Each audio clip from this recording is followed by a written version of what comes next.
There she is. Ah, there we go. Perfect timing. With that said, every street, you know, What's that, Chris? You broke up pretty bad.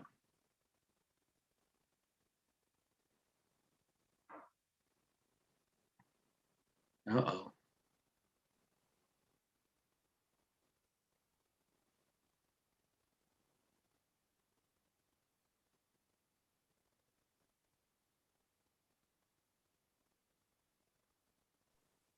Can you all hear me?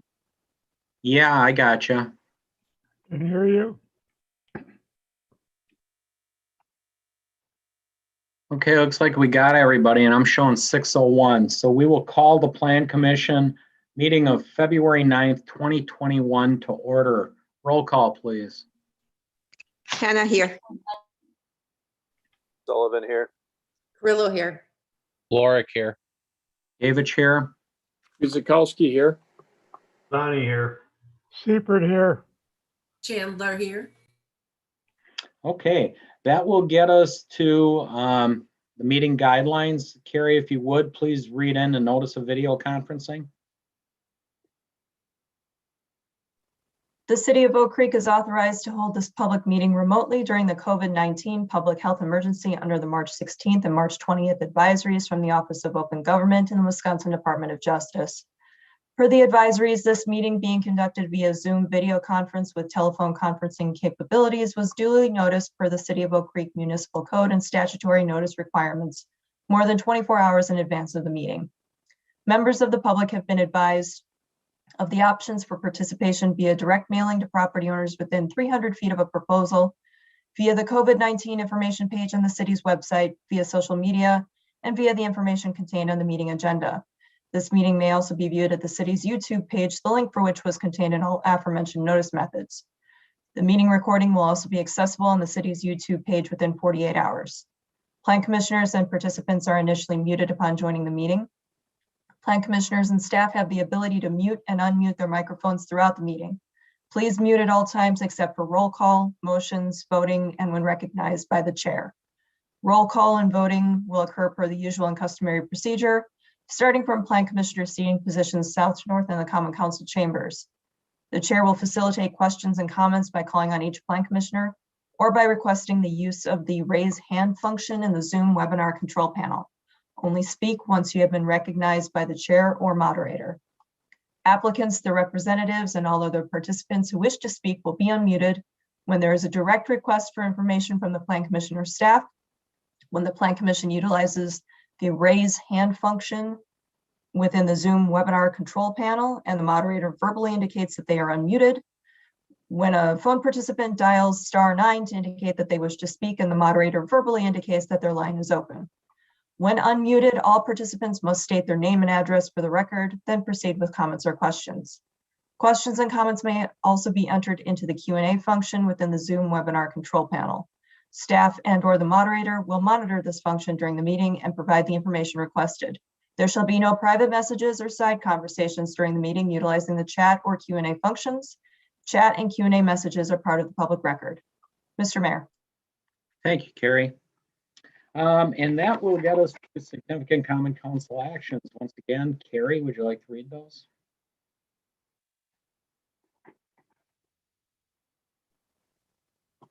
Oh, I'm sorry.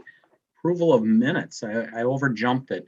Everybody take a look at the minutes of January 26th.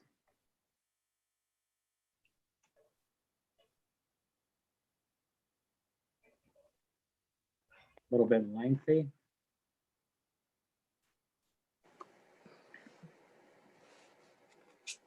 But when you are satisfied that there's no omissions, errors, or corrections, I'll entertain a motion.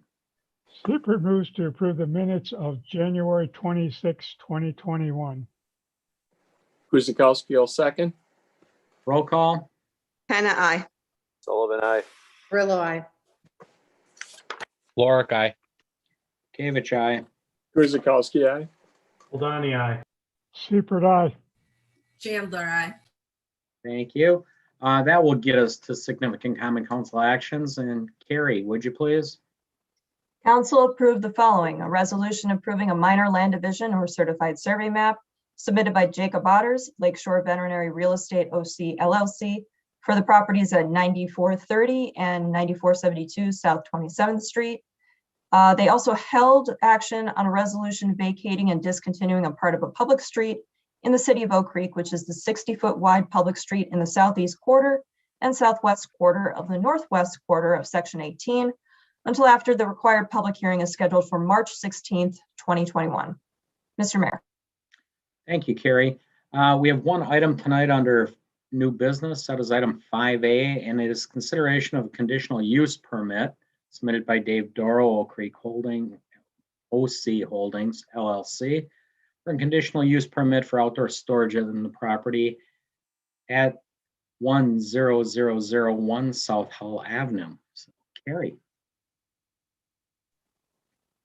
Thank you, Mr. Mayor. This property is in the M1 zoning district, and Plan Commissioners may recall that this was a similar request from the January 12th consideration. There were a couple of adjustments made based on comments from that meeting. The proposal is still for the outdoor storage of created parts and products. They've reduced a little bit of the asphalt, but the request is for about just under 2.5 acres of asphalt on the southwest corner. If we get into the plans for the proposal, the crates are proposed to be stored to a maximum height of 7 feet within the existing fenced area.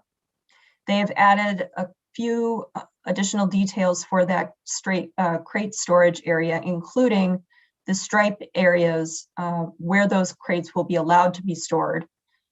They have also added 12 to 15 foot wide aisles so that they can be clear for emergency access as well as maneuvering. You can see on the east portion here, some of the reduction in the asphalt has also been reduced in terms of where those crates are going to be. That has turned into a loading and unloading area that was talked about at the last meeting. Also around the perimeter, they've added curb and gutter based on concerns raised at the last meeting. That existing 6 foot tall chain link security fence is going to remain in place. Some of the landscaping and lighting concerns that we had talked about at the previous meeting are going to be addressed in this as well. One of the things that they have changed with these plans is to add, instead of a 6 foot perimeter landscape strip in this area, they've widened that to 8 feet. And along the south and around the corner, the southwest corner, they're proposing 8 foot tall arborvitae for screening purposes, and we'll get into a little bit of the lighting details in a moment. That underground stormwater that was proposed at the last review is still included in this proposal. What I have on the screen here right now is the 2 areas for landscaping that have been proposed. Per some of the concerns that were raised by staff and the aldermen, and some of the plan commissioners at the last meeting review on January 12th, the existing landscape berm that faces that subdivision, that residential subdivision to the north, is proposed to be extended west to add in the screening of the proposed outdoor storage area. That's along the north side, so it's in this blue box. And then to further screen the storage area, they've added a few tall trees, arborvitae, just north of the extent of the pavement for the existing drive. On the bottom in the orange box is the proposed screening for arborvitae on the south and around that southwest corner for the crate storage as well, specifically. On the east side, completely east of that asphalt area, they're proposing a small landscape berm with arborvitae, a few other bushes, and then an additional 3 arborvitae right across that access drive that is existing right now. So this is what's being proposed to further screen that storage area, provide a little bit more buffering to that residential area to the north as well. The landscaping does stop at the corner. It does not extend along the full length of the outdoor storage area, and that was due partially to the to recognizing that the parcel to the west is undeveloped and remains in conservancy, so it can never be developed. Going over some of the staff concerns from the last review of this, one of the main concerns was the extent of outdoor storage. This is still almost 2.5 acres of additional asphalt in the area. They did reduce it by about 3,000 square feet and again added that loading area on the east. So not all of the 2.5 acres will be for crate storage area. And those areas again have been delineated, about 30 striped areas. This can be further reduced if required by the Plan Commission. If the Plan Commission is not comfortable with the extent of the outdoor storage, you do have the authority or the jurisdiction to say that, you know, this needs to be reduced a little bit more. That would be for consideration by the Common Council if this is recommended for approval. In the staff report on the January 12th meeting, there were concerns regarding the fact that this outdoor storage area didn't have any physical delineators. It was just proposed to be asphalt and striped areas and a strip of landscaping. So there was really nothing that would prevent anybody from moving these crates even further and expanding that outdoor storage area. So what has been proposed is a curb and gutter around the perimeter, not interior, but along the perimeter of the asphalt. And then the pavement markings that would be more of a visual cue for staff where those crates are going to be allowed to be stored. So 30 areas within the asphalt also gives a little bit of a delineation of where that loading area is intended to be, which could be further identified with pavement markings.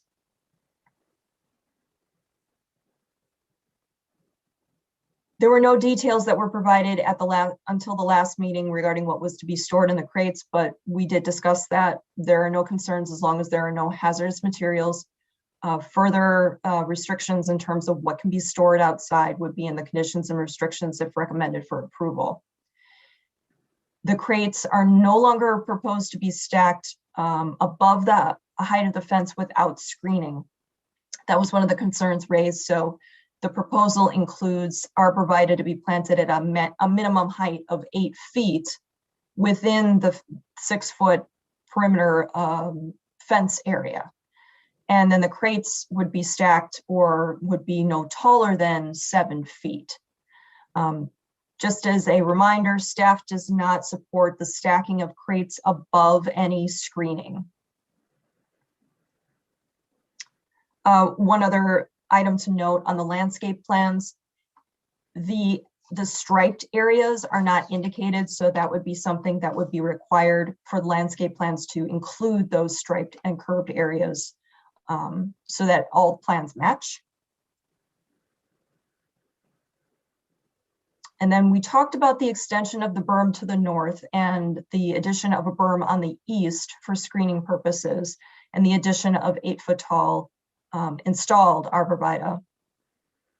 In terms of lighting, we've gotten a little bit more information about what is being proposed. Light poles to match pretty much existing 25 to 35 feet and fixtures intended to match as well. The only remaining concern then is the 5,000 Kelvin temperature rating of those fixtures. Staff had recommended that they be no more than 3,500 kelvins. This is something that we are considering in the zoning code update as being more understanding of the residential area, making sure that we are not providing undue lighting pollution as was identified by the alderman for the district. Just making sure that we're respectful of the residential neighborhood that is in the area. So that would be something for Plan Commission consideration as well. In the past consideration, we had talked about the existing facility in Milwaukee and how their crates were stored, how they were stacked, how they were not visually screened from the residents to the east, I believe it was. how the fencing was inadequate for screening purposes, et cetera. So that's why these plans have incorporated more screening, more landscaping. Those requirements would still be included in the conditions and restrictions if recommended for approval. And again, because we do have these concerns that remain, there would be a recommendation within those conditions and restrictions for the conditional use permit to be effective for a maximum of 5 years and limited to Komatsu specifically. It would be a non-transferable conditional use permit. One last thing regarding landscaping and screening. Within the conditions and restrictions, if recommended for approval, there would be language incorporated regarding effective screening, heights of plantings on top of those berms, the minimum heights for those berms, and the maintenance requirements for those berms as well. We do still have, as staff, outstanding concerns regarding extensive outdoor storage. It's pretty much a concern throughout the city in terms of the amount of outdoor storage, the amount of asphalt. Is it something that we as a city are looking to kind of not necessarily rein in, but get a handle on? The preference has always been for the expansion of buildings or the construction of buildings to house materials. So outdoor storage is really considered more of a last resort. We do still have these concerns that are listed, albeit in a lesser degree than the previous request. So there are still two options. One is for the Plan Commission to concur with staff regarding the outdoor storage proposal. You would still make the motion in the affirmative and then cast a dissenting vote stating your reasons why you are casting a dissenting vote, or you could recommend approval and that would just proceed as normal process. So on the screen right now is a motion for consideration. Mr. Mayor. Thank you, Carrie. I'm just pretty positive we probably have the applicants with us. If they'd like to say something before we go to commission, Kevin, would you please allow them in if they so want to speak? Sure. First up, we have Kevin, the engineer for the project. Kevin, you should be able to speak when you do name and address the record.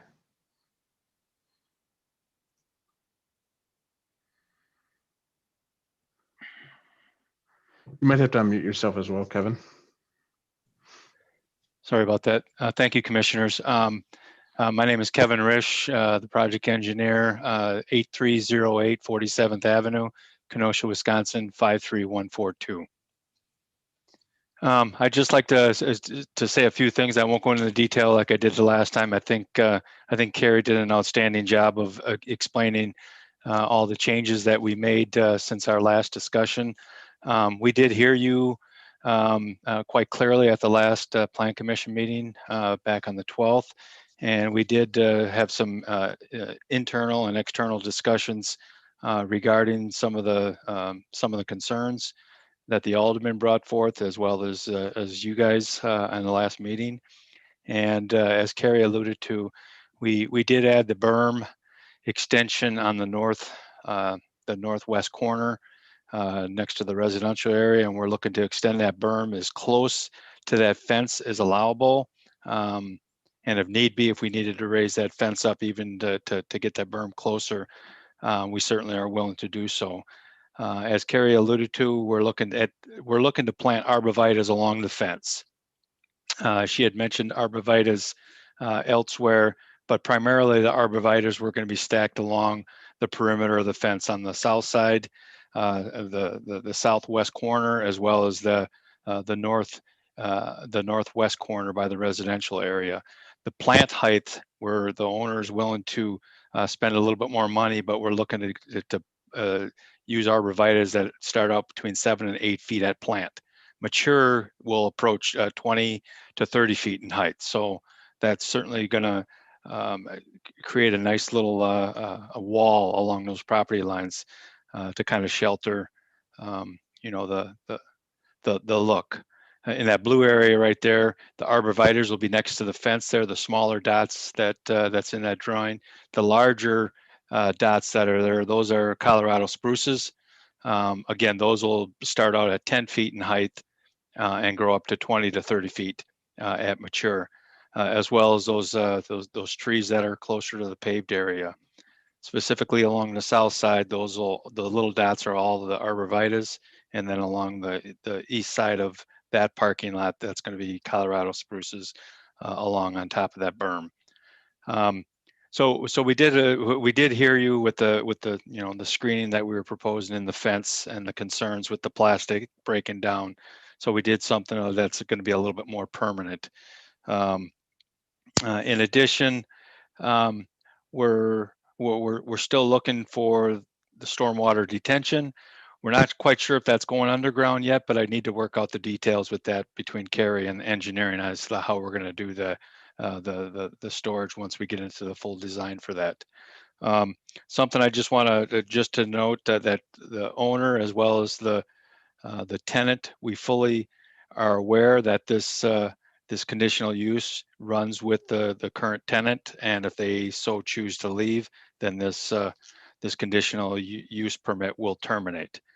As far as the lighting that Carrie mentioned, the 5,000 Kelvin, what I did is pretty much the lighting that's out there today are 5,000 Kelvin fixtures. The heights of the poles along the perimeter of the building, those are the 35-foot height. The poles that are along the north side, along the back of that parking lot next to the residential, those are the 25-foot height poles, as well as the ones that are in front there near Howell. Those are the only ones that are 25. So what we're proposing along the perimeter is the 35-foot poles. I think we got 7 of those, and then we got one 25-foot pole that's on the east side between the berm and the parking lot. There's a 25-foot pole that's being proposed there. If the 5,000 Kelvin is a concern, or is brought about as being a concern, the owner is willing to swap out the remaining fixtures on site. There happens to be 51 more fixtures that would have to be swapped out, but these lights have been replaced, approximately 10 or 12 years ago, so they're still relatively new in their LEDs. But he's still willing to, if it's a deal breaker, he would swap out those fixtures for the lower temperature rating. Now they don't make 3,500 Kelvin; they make 3,000 or 4,000. So, if need be, we'll go down to the 3,000 if that's the commission's preference. So I just want to point those things out that we're willing to work with the city, and we really appreciate you're willing to listen to us another time here. So if you have any questions, I will open it up to the commissioners. I think on the phone, there's probably the owner, Dave Doro, is on the line, as well as a couple of representatives from Komatsu, if they want to speak or if you have questions of them. Thank you, commissioners. Thank you, Mayor. Great. Thank you very much, Kevin. We'll take it to the commissioners and Mr. Mayor, before you move on to the Yes. commissioners, the vice president of Komatsu wishes to speak to. oh, well, by all means, put him on. I don't mean to cut him off. Sure, not a problem. Tom, you should be able to speak. You have to unmute yourself, and then we'll need your name and address for the record. No?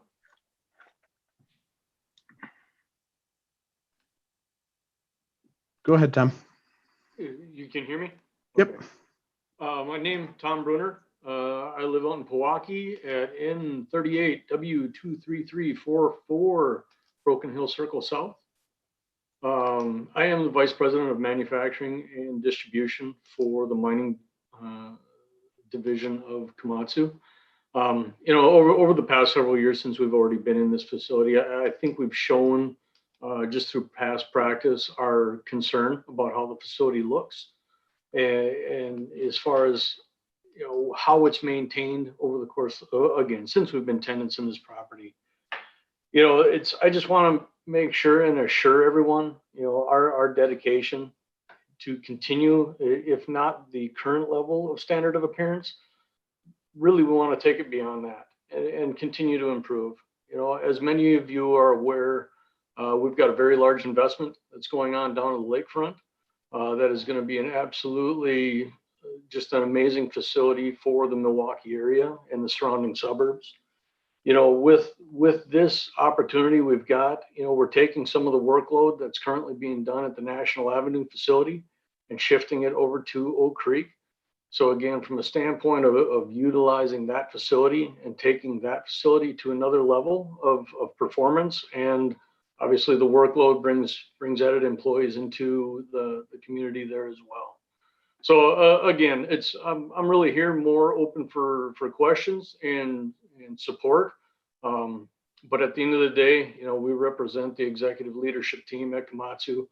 And again, with the history that P&H has in our community, we just want to continue to expand that within the community of Oak Creek as well. Great. Thank you, Tom. Appreciate that. Before we go to the commission, is there anybody else from your team that would like to say anything?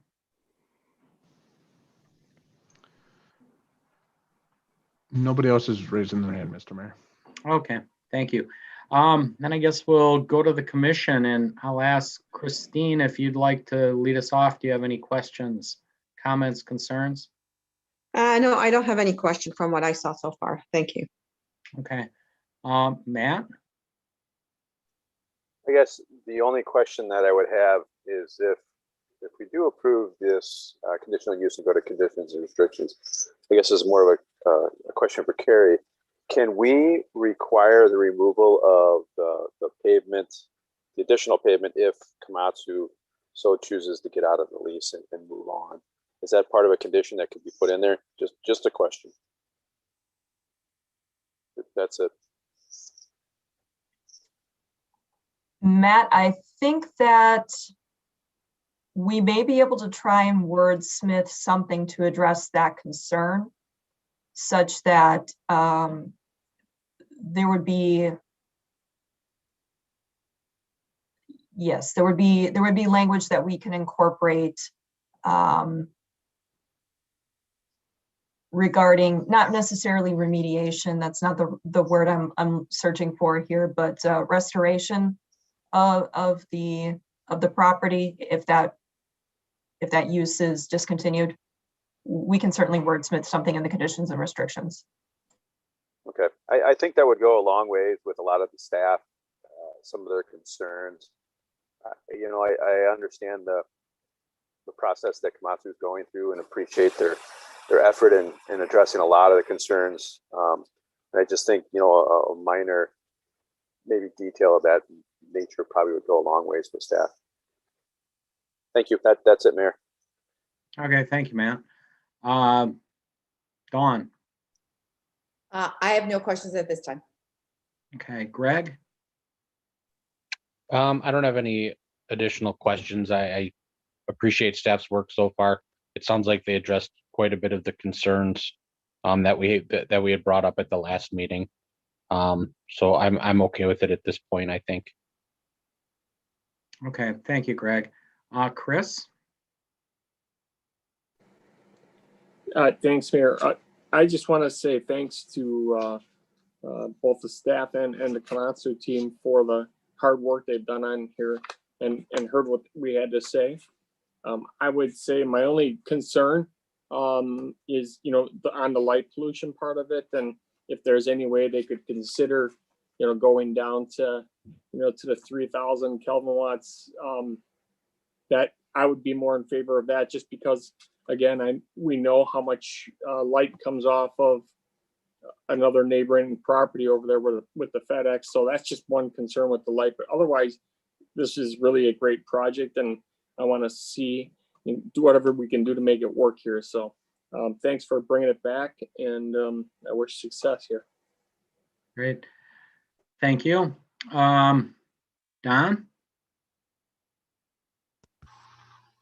The only question I have for Carrie, and you probably already said this like 3 times, but just so I'm clear, the lighting is going to be part of restrictions and conditions, correct? Yes, that's correct. All landscaping and lighting would be mentioned in the conditions and restrictions. Then I'll just save my comments about that until we get there. Okay. Fred? Yeah, the only question I had was the stormwater runoff, and it appears that they have that under control. So no problems. Okay, Chauncey? I do have a question for the applicant in regards to the amount of storage. So there seems to have been a reduction in the storage area, yet could you share with us how many different crates you plan to store now with the reduction of the 3,000 square feet?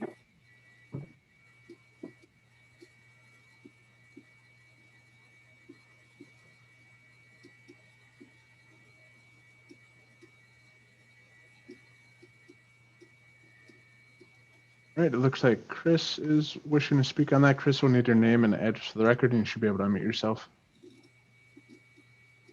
Christopher Farmer, address. Hear me? Yeah, go ahead, Chris. I can hear you. I think everybody else can as well.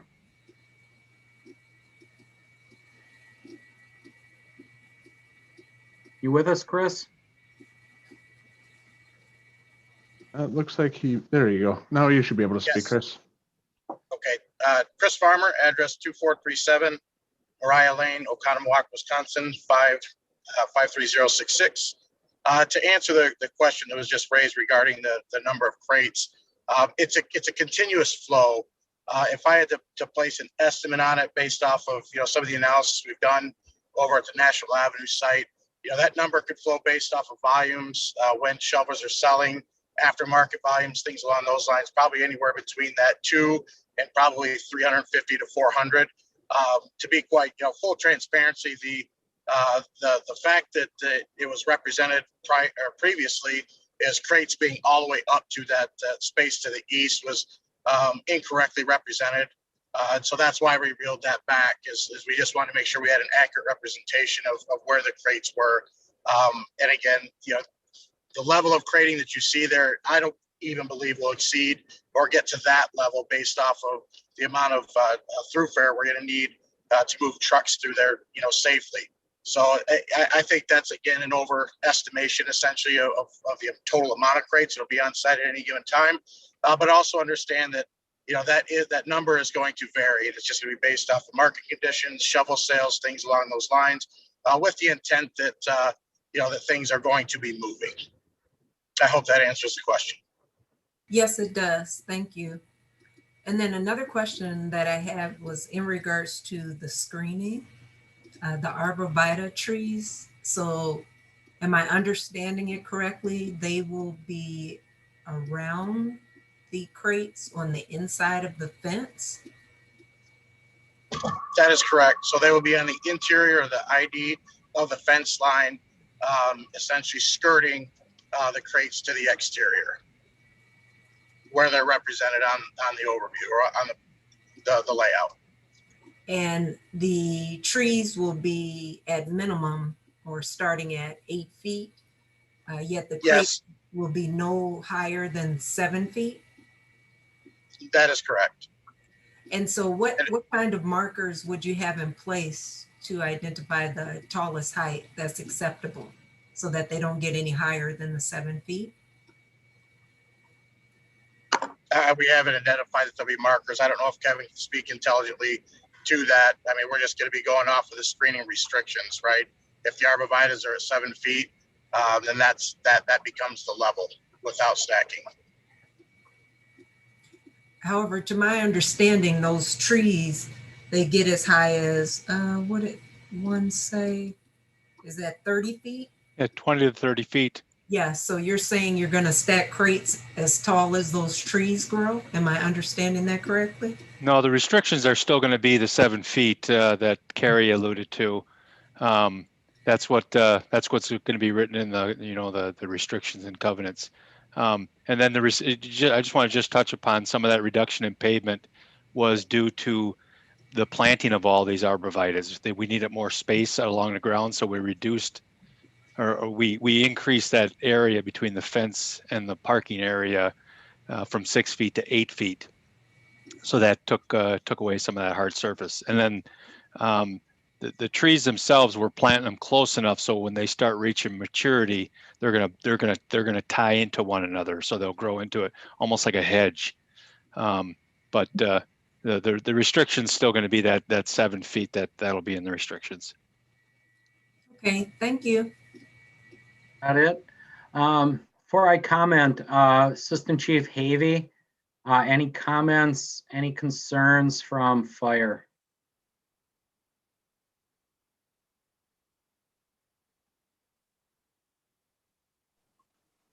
Thought I seen him. You with us, Mike? Yes, I'm here. Oh, there you are. Good evening, Commissioners, Mayor. After the last submission, we reviewed what if there's any restrictions with code enforcement for fire prevention code, and because it's an outside storage area, really there's nothing besides pallet storage that'll apply. So we have no concerns or issues. And again, nothing hazardous or flammable be within the crates. Correct. That's what we were issued, that it would just be parts or components for manufacturing non-combustible materials. Okay. Thank you, Mike. Yep. I have yes. another question. Oh, go right ahead, please. Just one quick question in regards to safety for the applicant. Because these crates are being stacked so high, how will you secure them? Just so none of the crates are falling on anyone that may be going through there. With the Yeah, sure. To be clear, we will not be stacking any crates.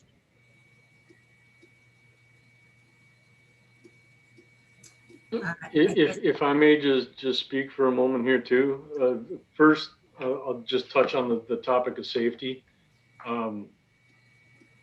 Safety is one of the items that if anyone was to get on the soapbox here and really start having a discussion around safety, it would be myself and my team. I have to let everybody know safety is number one in everything that we do, and everything that the way things are handled within the facility. You know, if you look at the kind of the industry average when it comes to injuries, we are less than 10% as far as from an injury standpoint that we have here in Milwaukee. So our concern on safety is at the absolute foremost in everything that we do. The one other thing that I wanted to just touch on was the concern in regards to the quantity of crates. So what we're talking about when we look at these crates are not small boxes, 2 foot or 4 foot square. For those of you that are familiar with the shovel that we've got on the corner by Miller Park, or now American Insurance Park. Yeah, it's still Miller Park. I was hoping someone would say that because I was having a hard time remembering the insurance. But no, if you look at that shovel that's there, that is an extremely small piece of equipment for what we produce. So when we talk about the number of crates that make up one of our shovels, it's about 40 truckloads and about 11 to 12 rail cars that make up one of our products. So when we talk about the amount of crates outside, this year we're going to sell about 20 shovels, 20 to 25 shovels. So throughout the course of the year, we'll be packaging, we'll have empty crates, and it's continuous flow, as Mr. Farmer stated. Mm-hmm. And so it's that, ebbs and flow of the business that dictate the amount of product that's outside. I think the numbers that Chris threw out there are more along the high end of what we would have. But again, I thank him for being conservative in what he's relaying to the team here. So again, just on the safety side, that is number one. And the reasoning that we would not be stacking the crates, again, is because of the size of the product that we have. The crates we have are not small crates. Thank you. Thank you for the questions. Okay. To be fair with the commission, I did go out, visit the site. I expressed concerns that not only commission had on January 12th, but I talked to the alderman of the district. When you physically go out on the site, little different line of sight. If you go back a couple drawings, Carrie, it kind of lays out the subdivision. When you are in the back corner, they're proposing to stack it. There's really two homes that affront this, so to speak. By then they had already conferred with staff about extending that berm, and actually the berm's been extended much farther to conceal the existing semi-trailers that are stored there now. Actually think we picked up footage on that berm to where they hit the tree line, or what is a tree line. So I think that's a big win on the north side. And they're just not stacking the dirt. Again, they're starting out with trees that are 7 to 10 foot, the spruce. They're already getting to a pretty mature tree with heights that can go 20. So, I mean, I think that's vastly improved. They beefed up that berm in front with trees. If you remember from the January 12th meeting, we had a resident on Cindy that expressed some concerns. Although we're giving up green space, we are picking up an immense amount of landscape here. Really solved our issue of what to do with the fence. Nobody likes the metal slats. Nobody likes the fabric. This is a healthy look, I think. Again, you know, we had concerns with it. I think it's good. I think the important part here is it sunsets with Komatsu. And I think that's an important point to be made. The lights are a concern, as Alderman Guzikowski had said. I know we recommend 3,500 Kelvin. And, you know, if we could get to that, I think that would be really great because I said this on the 12th. My concern were those neighbors to the north protecting them. Even if we are in an M1 district, and Alderman Guzikowski brought up some of the issues we had with FedEx when they went in, and I don't know what their lighting was rated at. I suspect it was 3,500 Kelvin, but I don't know that for fact. I would really encourage you to work with staff and find a workable solution to control that light pollution so it's not an irritant to the neighborhood. It's a beautiful, it's one of our really nice neighborhoods, and you know, we'd hate to basically light this place up like a candle next to it. So I commend the staff for working with them. This wasn't an easy thing to swallow here. And I do believe even with the surface area they're putting on, the site is still well over 30% green, if not more. And I could be wrong with that, but it's a big site and it's well maintained. It's a nice building. At this point, I don't have any concerns over it. And again, I think Tom, the vice president, made it clear, these are large crates. They won't be stacked over. They're just too big. I'm a short guy. They probably tower over me in most cases. They're 5 to 7 foot crates alone. So they'll be up the fence line where they have to be. The trucks are going to come in on the north side. They make a U. That road actually exists there now. For those of you that, I'm sure most of you were aware, but there is actually a road back there now. And all traffic comes in on the north side of the plant, whether a visitor or a truck, and then makes its way around the building to the back and exits on the south side. That will continue to be the flow. And of course, the loading side will be on the manufacturing side and not the residential side. So I'm satisfied with what I see. So I'll leave it at that. But further questions, discussions?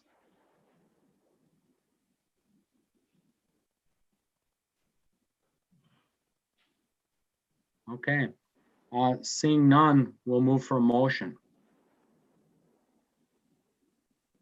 Guzikowski makes a motion that the plan committee.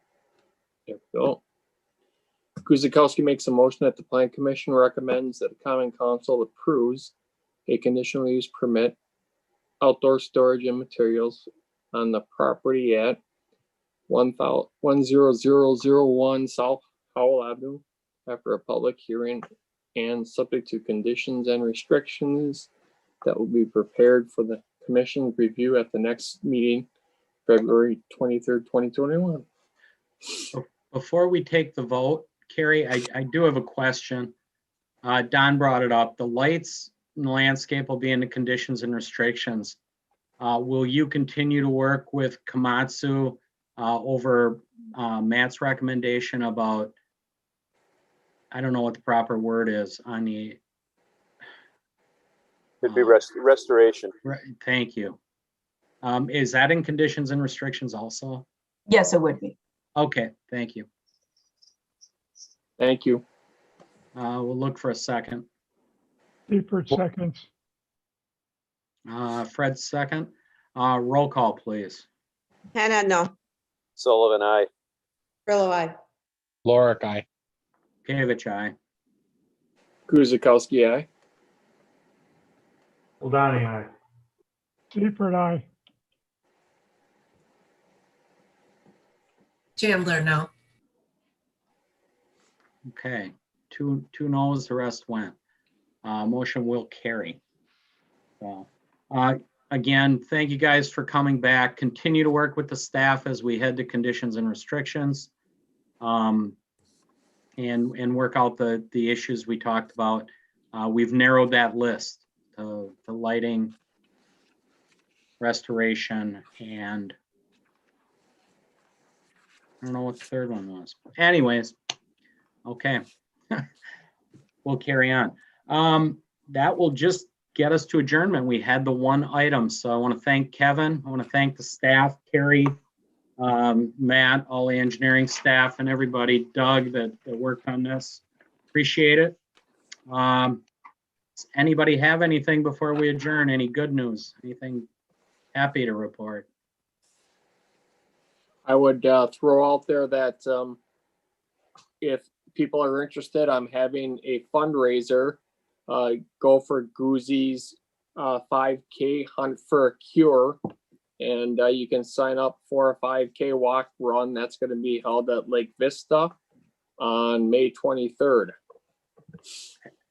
Excellent cause, excellent reason to do it. Highly recommend get out there, take your family. We'll all need to get out at that time of year, so please take part if you can. Anything else? If not, motion to adjourn. Grillo moves to adjourn at 6:47. Hannah, seconds. Roll call. Hannah, I. Sullivan, I. Grillo, I. Lorik, aye. David, aye. Guzekowski, aye. Nick, I'm Ladani, sorry, aye. I couldn't hear it. Can you repeat, please? Seifert, aye. Chandler, aye. Okay, everybody. We had a short meeting. We made up for the long ones, so hopefully the trend will continue. So Sorry to burst Everybody your ha- bubble, Mayor, but the next one and the one after may be kind of long. okay, Oh, boy. well, you know what? You got to take the good with the bad. Maybe we'll get them when the weather's nicer. Everybody stay warm. In my opinion, better cold than snow, but it's just one guy's thoughts. So. All righty. Have a good See night, y'all. everyone. We got both. Yeah, we did. See y'all soon.